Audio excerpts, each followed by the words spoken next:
teman-teman, kalian tahu nggak apa itu perundungan? Apakah berbahaya atau sesuatu yang bisa diabaikan? Kalian mau tahu lebih lanjut tentang perundungan? Kalau gitu, yuk kita simak penjelasan singkat mengenai perundungan. Yuk! Banyak yang terpikir bahwa perundungan merupakan tindakan yang dilakukan untuk menyakiti fisik suatu orang. Banyak yang melupakan bahwa perundungan datang dalam segala macam bentuk, dan siapapun dapat ikut andil dalam melakukannya secara sadar. Perundungan adalah semua bentuk-bentuk penindasan dan kekerasan yang dilakukan dengan sengaja oleh sekelompok atau suatu orang. Hal ini dilakukan oleh orang yang lebih berkuasa atau kuat dari orang lainnya dan memiliki tujuan untuk menyakiti orang tersebut. Perundungan datang dalam berbagai bentuk, yaitu physical bullying, verbal bullying, mental bullying, dan juga cyberbullying, serta dapat dilakukan oleh teman sebaya, pasangan seperti suami, istri, pacar, dan juga keluarga. Perilaku perundungan verbal banyak sekali ditemukan di masyarakat, terutama di kalangan remaja. Tindakan seperti menjuluki, meledek, mengejek, maupun menyebarkan gosip sangat sering dilakukan secara sengaja maupun tidak sengaja, seperti saat bercanda. Di dalam penelitian yang dilakukan oleh Marella et al., tindakan perundungan di kalangan remaja dilakukan dengan cara verbal dan mencapai 47% lebih tinggi dibandingkan dengan tindakan perundungan lainnya. Pernahkah Anda mendengar mengenai kutipan "Be careful of what you say"? Jika diartikan, kutipan tersebut mengatakan bagaimana kita harus bisa berhati-hati dalam apa yang kita katakan. Mengapa? Apa Anda bisa mengatakan semua yang menyakitkan dalam 10 detik, tetapi 10 tahun kemudian lukanya masih ada?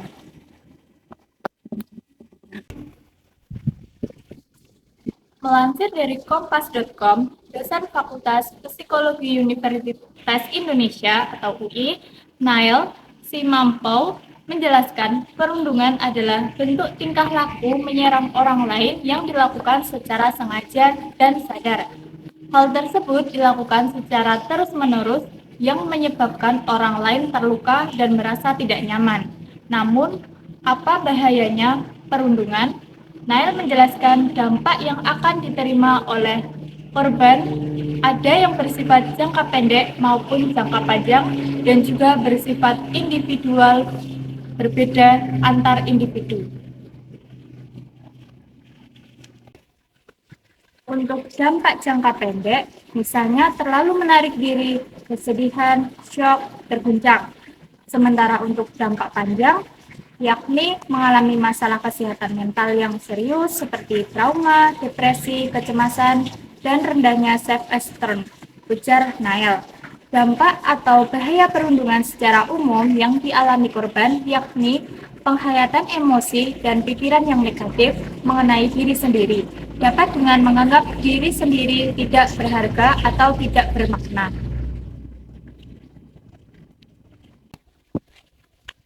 Belajar dari situs Kementerian Kesehatan Indonesia, salah satu contoh perundungan dalam kehidupan yaitu memukul dan menendang. Kedua tindakan tersebut termasuk dalam perundungan fisik. Beberapa contoh perundungan fisik lainnya yaitu mencakar, memeras dan merusak barang orang lain, dan pelecehan seksual. Sementara itu, contoh perundungan yang dilakukan secara verbal ialah 1. Mengancam, 2. Mempermalukan orang lain, 3. Merendahkan, 4. Mengganggu, 5. Catcalling, 6. Sarkasme, 7. Mencela atau mengejek, 8. Mengintimidasi, 9. Memaki, dan yang terakhir menyebarkan berita hoax atau palsu. Selain perundungan fisik dan verbal, bullying juga bisa dilakukan secara cyber dengan bantuan teknologi atau media elektronik. Contohnya, memprovokasi atau mencemarkan nama baik orang lain dan menyampaikan berita atau video yang tidak benar. Contoh perundungan lainnya adalah perundungan non-fisik dan non-verbal. Misalnya, 1. Mengucilkan orang lain, 2. Mengabaikan orang lain, 3. Blackmail untuk memeras orang lain, 4. Meminta uang di luar batas kewajaran.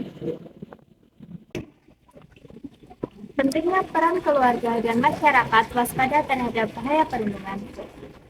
Komisioner Komisi Perlindungan Anak Indonesia atau KPAI, Pusat Pendidikan, Waktu Luang, Budaya dan Agama, Aris Adilaksono menyoroti 3 faktor krusial yang memicu peningkatan kasus bullying atau perundungan di satuan pendidikan.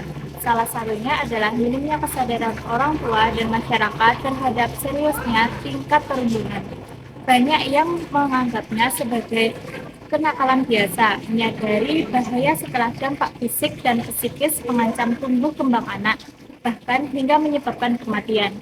KPAI menekankan peran kunci keluarga dan masyarakat. Keluarga diharapkan memberikan pengasuhan positif dengan memperhatikan tumbuh kembang anak, memberikan pembinaan, dan menjadi contoh teladan. Keluarga perlu mengintensifkan komunikasi pada satuan pendidikan terkait kontrol perkembangan karakter, mental, pergaulan, dan capaian pembelajaran anak. Masyarakat juga diingatkan untuk lebih peduli dan aktif dalam mengawasi sikap serta pergaulan anak di lingkungan sekitar, dengan kewajiban memberikan peringatan dan bimbingan saat terdeteksi potensi perilaku negatif pada anak. Nah, itu tadi sedikit informasi mengenai perundungan atau bullying.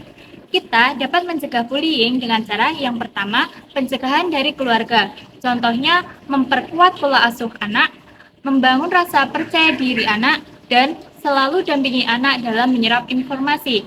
Yang kedua, pencegahan di sekolah. Contohnya, menciptakan lingkungan sekolah yang aman, nyaman, dan kondusif, serta membuat kebijakan anti-bullying. Yang ketiga, pencegahan di masyarakat. Contohnya, membangun kelompok masyarakat yang peduli terhadap perlindungan anak, serta ajarkan kelompok muda untuk melakukan berbagai kegiatan sosial.